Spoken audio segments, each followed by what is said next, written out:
Every winter, Ladakh, a region bordering both China and Pakistan, loses its only road. India's answer? Tunnels straight through the Himalayas, at nearly 12,000 feet. The Zojila Pass, 11,578 feet above sea level, deep inside the western Himalayas, and for decades, the only road connecting Ladakh, a territory the size of West Virginia, to the rest of India. Every winter, this pass becomes so heavily snowbound that it closes historically from around late November through April or May. That's up to 6 months, where roughly 300,000 people in Ladakh, Dras, and Kargil are cut off by road. No supply convoys, fuel deliveries, and no emergency vehicles getting through. And this isn't just a civilian inconvenience. Ladakh shares a contested border with China to the east, a border where Indian and Chinese soldiers had a violent confrontation as recently as 2020 in the Galwan Valley. On the other side, Pakistan. Every winter, India loses reliable road access to one of the most militarily sensitive territories on the planet. Crossing the pass can take hours, even on a good day. In bad weather, it doesn't happen. So India made a decision. Stop fighting the mountain every winter. Go straight through it instead. Now, before you think, okay, they'll just dig a tunnel, how hard can it be? The Zojila region sits in what geologists call a seismically active zone. The ground here is not solid rock waiting to be drilled. It's a chaotic mix of fractured rock, loose shale, glacial deposits, and underground water pockets that appear without warning. Imagine trying to build a tunnel through a mountain that is essentially held together by luck. The temperature swings are extreme, from minus 45 degrees Celsius in winter to above zero in summer. That cycle of freezing and thawing causes the rock to crack and shift constantly. Engineers call it freeze-thaw stress, and it can collapse tunnel walls mid-construction. Add to that, the altitude itself is a problem for the workers. At nearly 12,000 feet, the air has roughly 40% less oxygen than at sea level. Workers can't operate at full capacity. Machinery performs differently. Even standard blasting operations become unpredictable in extreme cold. So what was India's plan? The Zojila Tunnel, officially part of the Z-Morh and Zojila Tunnel projects, involves a main tunnel of roughly 13 to 14 kilometers. That's nearly 8 to 9 miles of tunnel, bored straight through the Himalayan rock. The builder describes it as Asia's longest bi-directional road tunnel, and when complete, it will certainly rank among the most significant tunnels ever built in the subcontinent. The construction uses a technique called NATM, the new Austrian tunneling method. Instead of blasting a clean hole and reinforcing it later, NATM works with the mountain. Engineers continuously monitor the rock's behavior as they dig, adding flexible supports that move slightly with the mountain rather than fighting it. It's the engineering equivalent of bending rather than breaking, and that distinction matters more here than anywhere else.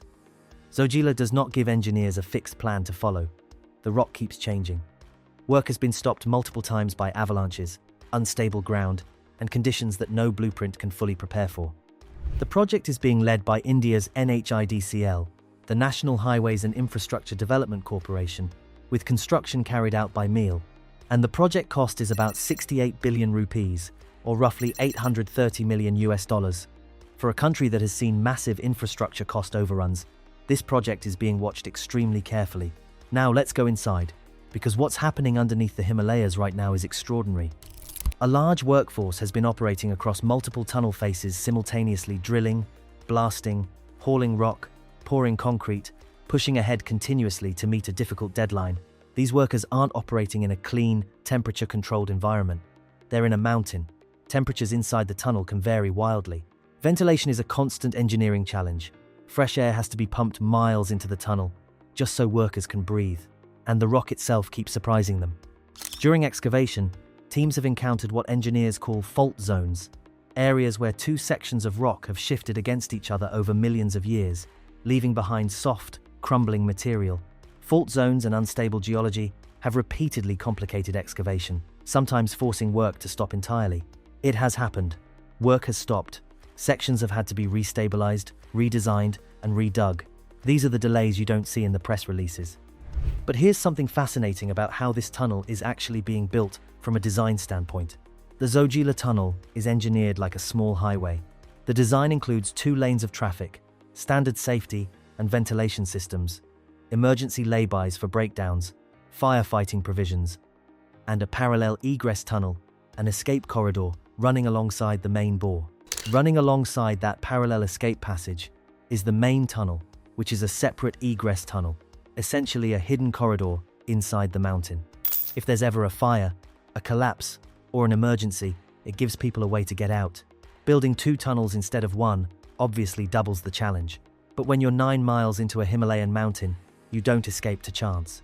Quick one, before we get into what this tunnel actually changes, for the people of Ladakh, videos like this one take dozens of hours to research, write, and produce. If you find this kind of content valuable, there's a link right at the top of the description or in the pinned comment where you can buy us a coffee. It genuinely helps keep these documentaries coming. Alright, let's talk about what happens when a tunnel changes a region forever.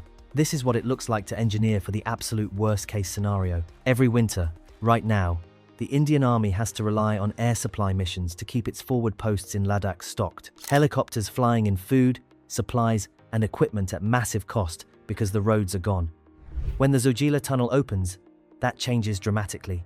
The tunnel should allow far more reliable year-round movement for supply trucks, civilian vehicles, and military convoys.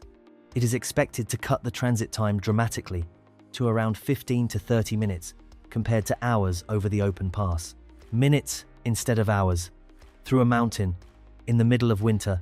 For the military, that is a transformation.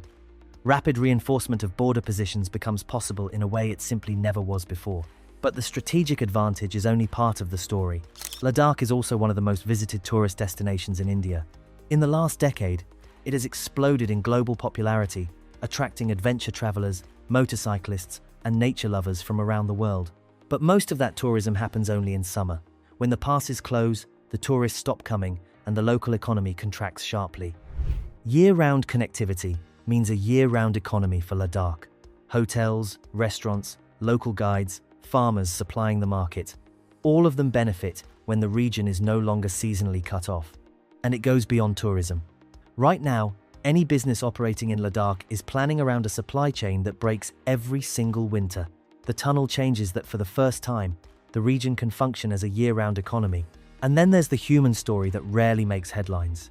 Every winter, there are people in Ladakh who need emergency medical care surgeries, childbirth complications, cardiac events that simply cannot be handled at local facilities. The only option right now is an emergency airlift, weather permitting. If conditions are bad, there is no option. An all-weather road would make hospital access far more reliable. An ambulance could drive rather than wait for a weather window and a helicopter. That is what a piece of infrastructure can do. Not just move trucks faster, save lives that couldn't be saved before. The Zojila Tunnel is one piece of a much larger puzzle. India is racing to connect its most remote border regions before its rivals do. India has already completed the Atal Tunnel in Himachal Pradesh at 9.02 kilometers. It has been recognized by the World Book of Records as the world's longest highway tunnel, above 10,000 feet. It opened in October 2020 and connected the Rohtang Pass route to Lahaul Spiti year-round for the first time in history. And Zojila is just the beginning, because on the other side of that border, China has been doing the same thing for years. Roads, villages, military outposts, built quietly in disputed territory. Satellite images show settlements where there was nothing before. Infrastructure in this part of the world is not just logistics, it's a statement of presence. It says, we are here, permanent, and not going anywhere. India understands this. The Zojila Tunnel and the entire network of border roads being built alongside it is India's answer. Connectivity as strategy, tunnels as territory. And in the Himalayas, the country that builds faster, digs deeper, and reaches further, wins a battle that never requires a single confrontation. The tunnel is expected to be complete by 2028. As of late 2025, only around a kilometer of excavation remained, both ends closing in on each other inside the mountain.